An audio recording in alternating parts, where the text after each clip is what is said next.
সোনারপুরে জনরোষ, মারমুখী বিক্ষোভের পর নিরাপত্তা বাড়ছে সাংসদ অভিষেকের। রাজ্য পুলিশের সিদ্ধান্তে এক্স ক্যাটাগরি সুরক্ষা। অভিষেকের বিরুদ্ধে তদন্ত এড়িয়ে নিরাপত্তা বাড়াতে তৃণমূলী নাটক, কটাক্ষ শাসক দল বিজেপির।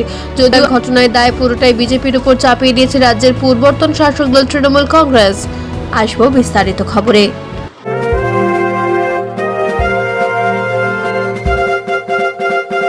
তেরা পোশাকের ঠিকানা তো একটাই, রামকৃষ্ণের 1 থেকে 4 তলাটায়।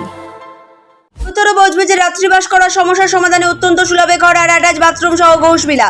বিভিন্ন অনুষ্ঠানে ব্যাংকুয়েট হল ভাড়া দেওয়া হয়। যোগাযোগ 9231433706। সোনারপুরে বিক্ষোভ, ডিম পাথর ছোড়া ও ধস্তাধস্তির ঘটনার আবহে এবার তৃণমূল কংগ্রেসের সর্বভারতীয় সাধারণ সম্পাদক ও ডায়মন্ড হারবারের সাংসদ অভিষেক বন্দ্যোপাধ্যায়ের নিরাপত্তা নিয়ে নতুন সিদ্ধান্ত নিল রাজ্য পুলিশ। সূত্রের খবর, এতদিনের জেড প্লাস নিরাপত্তা রাজ্যে রাজনৈতিক পালাবদলের পর প্রত্যাহার করে নেওয়া হয়। এরপর শুধুমাত্র সাংসদদের জন্য বরাদ্দ নিরাপত্তা রক্ষী পেতেন অভিষেক। একটু সূত্রে পাওয়া খবর অনুযায়ী গতকালের হামলার পর এই ব্যবস্থার পরিবর্তে তাকে এবার এক্স ক্যাটাগরির নিরাপত্তা দেওয়া হবে বলে রাজ্য সরকার সিদ্ধান্ত নিয়েছেন। নতুন ব্যবস্থায় সর্বক্ষণ তার সঙ্গে সঙ্গী থাকবেন 3 জন নিরাপত্তারক্ষী। ইতিমধ্যেই সিদ্ধান্ত কার্যকর হয়েছে বলে প্রশাসনিক সূত্রে জানা গিয়েছে। শনিবার সোনারপুরে অভিষেককে ঘিরে ঘটে তীব্র উত্তেজনা। ভোট পরবর্তী হিংসায় আক্রান্ত ও নিহত তৃণমূল কর্মীদের পরিবারের সঙ্গে দেখা করতে গিয়েছিলেন তিনি। সেই সময় স্থানীয় একদল বিক্ষোভকারী তাকে ঘিরে বিক্ষোভ দেখায়।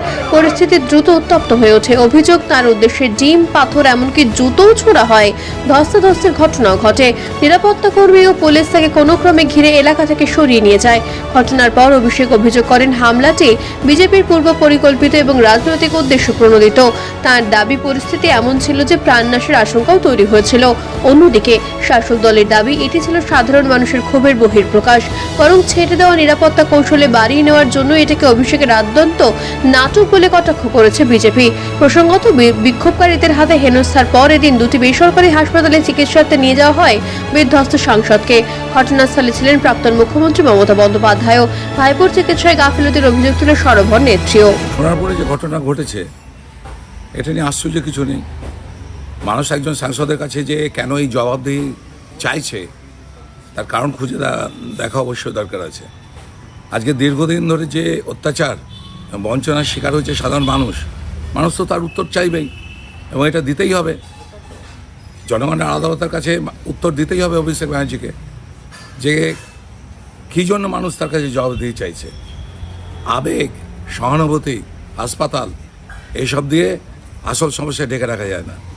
এবং মানুষ তাদের প্রতি যে অন্যায় অত্যাচার করেছে দীর্ঘদিন ধরে অভিষেক ব্যানার্জি এবং মমতা ব্যানার্জি, সেই প্রশ্নের উত্তর না নিয়ে ছাড়বে না।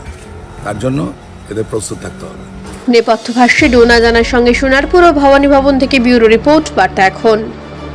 তেরা পোশাকের ঠিকানা তো একটাই, রামকৃষ্ণের 1 থেকে 4 তলাটায়। উত্তর বজবজে রাত্রিবাস করার সমস্যার সমাধানে অত্যন্ত সুলভে ঘর আর অ্যাটাচ বাথরুম সহ ঘোষবিলা। বিভিন্ন অনুষ্ঠানে ব্যাংকুয়েট হল ভাড়া দেওয়া হয়। যোগাযোগ 9231433706।